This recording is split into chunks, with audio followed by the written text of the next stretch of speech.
Those unable to view flashing images, be advised. Item number SCP-022. Object Class Euclid. Special Containment Procedures. A vault door has been installed following Incident 022-827 to seal SCP-022. It is to remain locked at all times, with the sole exception being the appearance of an instance of SCP-022-1.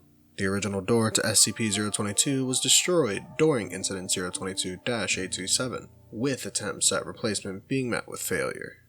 Security cameras have been installed to monitor 4 instances of SCP-022-1. In the event that an instance of SCP-022-1 appears, automated systems should incinerate it the moment it leaves SCP-022.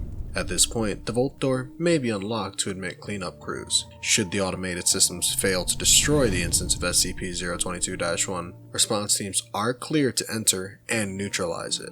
Under no circumstances may any living human enter SCP-022 except at the order of Class 4 personnel for testing purposes. Class 4 personnel may also order instances of SCP-022-1 to be captured and held. However, they may not be removed from SCP-022 containment facilities. Description: SCP-022 is a morgue in the basement of hospital in Great Britain. Until 1980, there were no reported anomalous occurrences within the morgue. Reports of strange activity were first received in November of 1980. The area was soon quarantined by the Foundation, with an official story being released that the entire building had been condemned. The reason for the sudden manifestation of its strange properties remains under investigation. Periodically, a random drawer within the morgue will open to reveal a cadaver under a covered sheet. After approximately 6 minutes open, the cadaver will animate and attempt to leave the morgue. At this point, the cadaver is given the designation of SCP-022-1. In some cases, the cadaver will be too damaged or decomposed to successfully exit SCP-022, or even rise from the table it lies on. In this case, SCP-022-1 will typically struggle and twitch on the table until expiration occurs. Should an instance of SCP-022-1 expire while remaining on the table slides back into the drawer, which then shuts. Reports indicate that the sense of burnt tissue is evident immediately following such an event. The energy source that sustains instances of SCP-022-1 is currently unknown. Instances do not breathe, eat, or sleep, and their bodies produce no heat. Analysis of SCP-022-1 following expiration has discovered no abnormal organs or chemicals present. They appear to be fully human cadavers.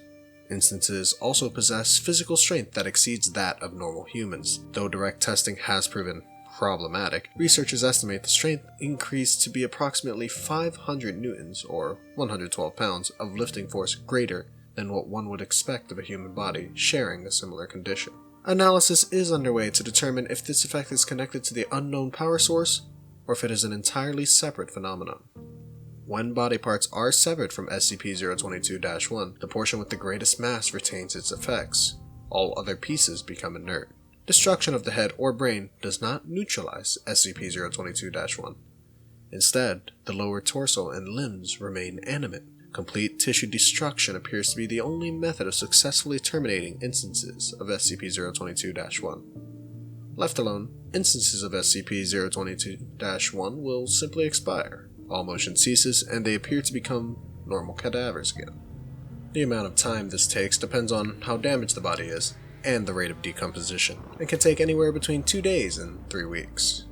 Investigation has revealed the bodies acting as SCP-022-1 match the description of cadavers reported to have been stolen from morgues across the country. The mechanism for this transfer is currently being researched. Adding any new matter to SCP-022 has thus far proved impossible. Any object that enters SCP-022 disappears shortly after passing through the door, leaving no trace. This includes inanimate objects and biological specimens.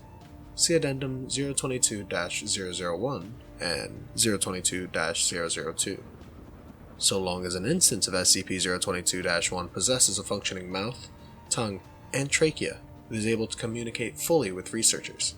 See Interview Log 022-751 for details. Addendum 022-001. A request has been submitted to create a new entrance to SCP-022 by removing a portion of the south wall. Request pending approval. Addendum 022-002.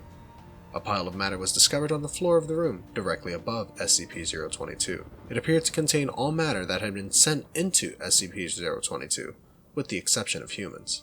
All materials appeared broken and worn down.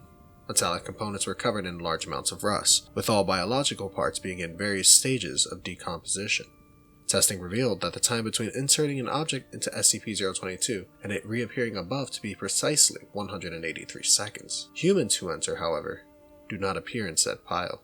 Instead, humans appear to become integrated into the morgue, and may later animate as instances of SCP-022-1.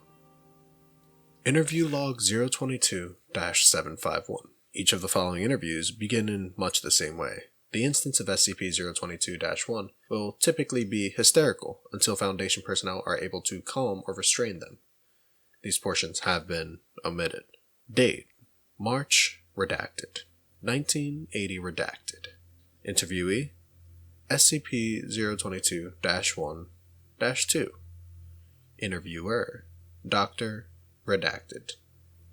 Notes: SCP-022-1-2 was the second instance of SCP-022-1 that the Foundation discovered, the first having been destroyed on-site by Foundation agents.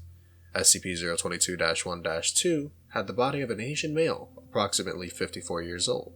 Its chest had been stitched up, evidence of an autopsy. Begin log. Doctor, please identify yourself.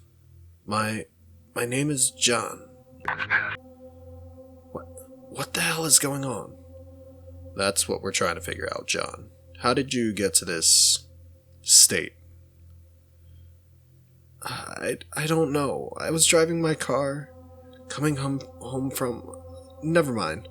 I was driving and I crashed. Then what happened? Nothing. I woke up here. Please, this has to be... Unintelligible. So you remember being in a car accident, then woke up here in the morgue. Do you have any idea how you got here? I didn't get here. Don't you get it? This isn't me. I'm not me. What do you mean you aren't you? At this point, SCP-022-1-2 became severely agitated and had to be physically restrained. This required 6 agents due to the strength increase associated with instances of SCP-022-1. Eventually, SCP-022-1-2 was calm and the interview proceeded. Dr. Now, would you please explain to me what you meant? This is not me.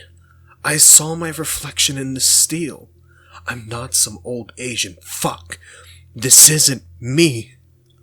End log. Following the last statement, SCP-022-1-2 began to smash its head against the wall.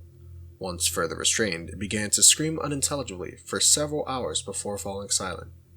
It continued to struggle, though apparently unable to speak, for an additional 6 days until it finally ceased motion. During this time, it continued decomposing at a natural rate. An examination of the body following this interview was unable to determine a cause of death, as many of the internal organs had been removed. The only injury that did not appear to be a result of a previous surgery or autopsy was a damaged trachea. Date: March redacted, 1980 redacted. Interviewee: SCP-022-1-5. Interviewer: Dr. redacted.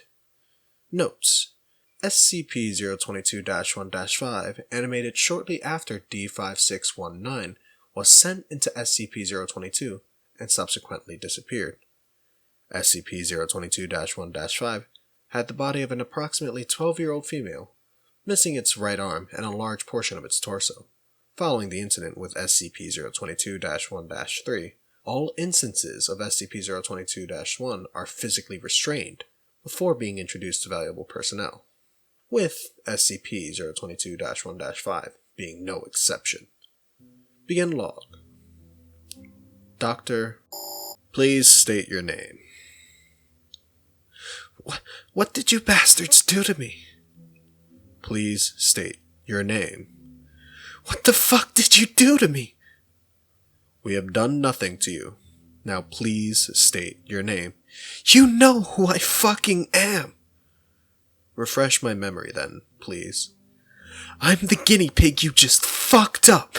Don't tell me you forgot me, Dr. Asshole. Are you D5619? In the flesh.